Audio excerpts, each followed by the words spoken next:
Sam and Jacob were not only great individually, but together they were fire. Their chemistry was so damn good. Boy, good, gotta say, it was amazing when they were on the screen together. Boy, I couldn't take it away. Like I'm like, wow, this is crazy. Real time. It was so good, man. Yeah, even the interviews. If you guys ever watch, just look up some of the interviews with them.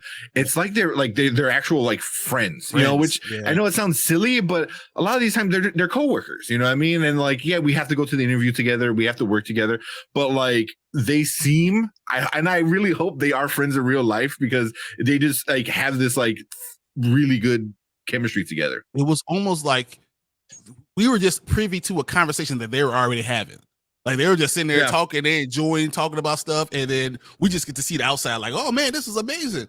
It was just that good. Yeah, but Tom and Brad were working together. We're just we're both good looking guys. It's very Victorian. This is just what it is, you know. And very different egos then too. Brad and Tom back then both big egos, and then now you have Sam and Jacob who don't have the egos. So we hated that Tom was cast as Lestat. Wow. Yeah, I heard that too. That one. She changed her opinion after seeing him in the film because she's just that good. And Cookie says, yes, movie Lestat was a relationship of tolerance. The show Lestat was beautiful. I agree. Yeah, that's because it was more, them just dealing with each other in the movie. In the show, it was you can see the toxicity in this relationship, you know what I mean? Yeah. Like, because they actually dove into them, I think now that we're rounding up Lestat and we got Louis and Lestat, we can talk about their relationship because that's a big part of it, where in the movie, their relationship was a thing, but it was hidden. It was 200 years of them friends, ups and downs, and we don't know exactly what type of relationship it was, but it was kind of like, is it homosexual or not? We're going to hint at it, but we're not going to hit it. The show hit you in the face right off the bat, which changes the dynamic of the relationship. You know what I mean? So like having toxic friends is like different than being in a toxic relationship. Very different, like kind of thing. And they were more like bad friends, that dealt with each other. And this one, relationship. Sam and Jake were actually best friends. In interviews and podcasts, they hang out a lot in their free time. I love to hear that, man. And the Cookie said, didn't Ann take a full page ad as an apology to Tom? Oh, really? She did. I believe she did. That's awesome. There's a couple of periods where they hung out with each other daily for a couple of weeks, and Jake goes like, "That's probably not healthy."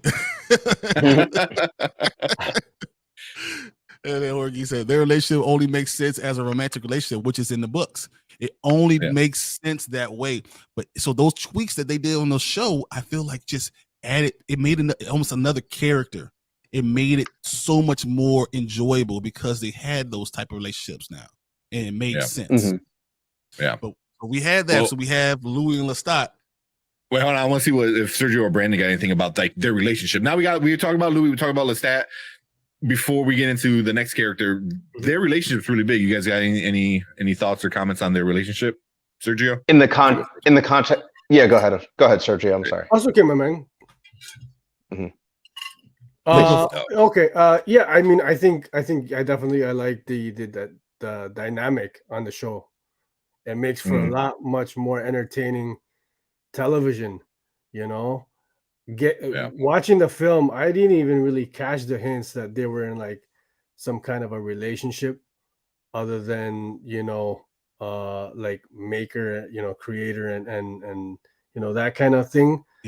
And in the show, obviously, it's very clear from the jump. So I think just from an entertainment perspective and from a storytelling perspective, that's the way to go for these characters, right? Yeah. I mean, you gotta remember, it's the early 90s, right? So a lot of that stuff was like you hear no homo all the time. Exactly what Knox says, it's like it's very trying to say no homo in the movie. So they actually thought that casting a woman as Louis, like that's wild. That's wild. Just to make sure it's not a homosexual thing. Now everyone's like, be yourself. Who cares? And more accepting of it, and it added so much. It was, as I said, another character in this show. Yeah. And I think that's part of why Tom Cruise could only have taken that performance so far, because he doesn't have like the TV's Lestat, that dynamic to kind of work with, right? The intricacies of the relationship and all those different layers, right? So I mean, he did good with what he was given with the material, right? Like where they wanted to take that character in, but in the show, you know, we get what we get. Like some of the best chemistry I've seen in any kind of media, period, man. It was wild. It was good. I thoroughly enjoyed it. Yeah. That's exactly it. Yeah. Same. And the Queen of the Damned movie was a bigger offender of this.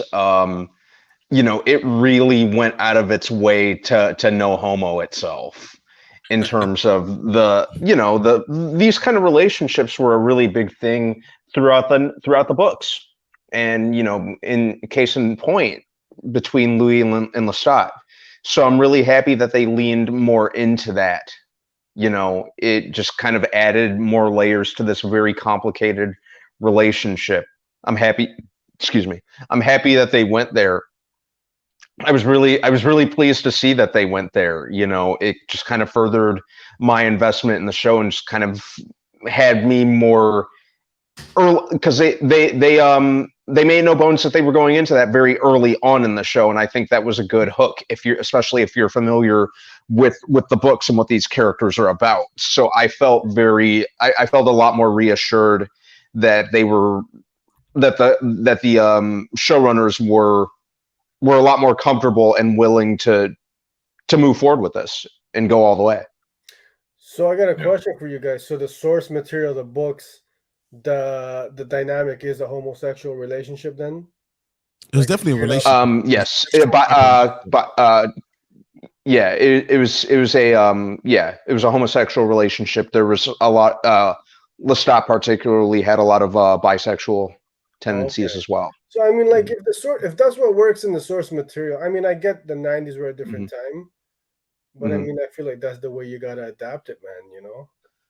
Yeah. Sometimes if you're gonna proceed with something and you're going off the source material, sometimes you really have to go all the way, and that's what made the show so damn good, man. Well, one of them, right?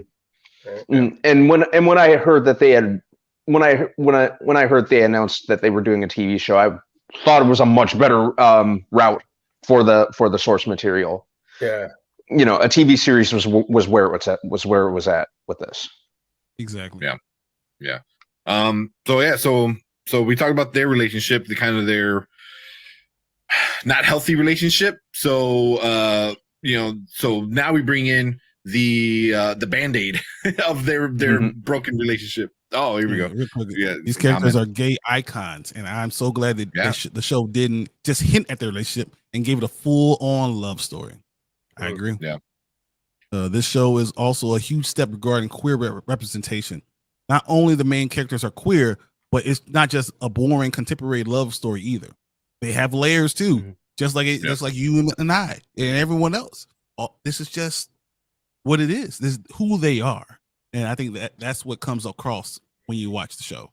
I think period pieces too as well. They lend themselves well to you know that the romantic, you know, whether it's Victorian or in the TV show's case, the early 1900s, right?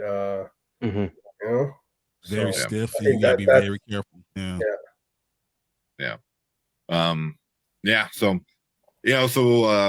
Thanks for the comments, Cookie Knox. Appreciate you guys being here. They're definitely iconic.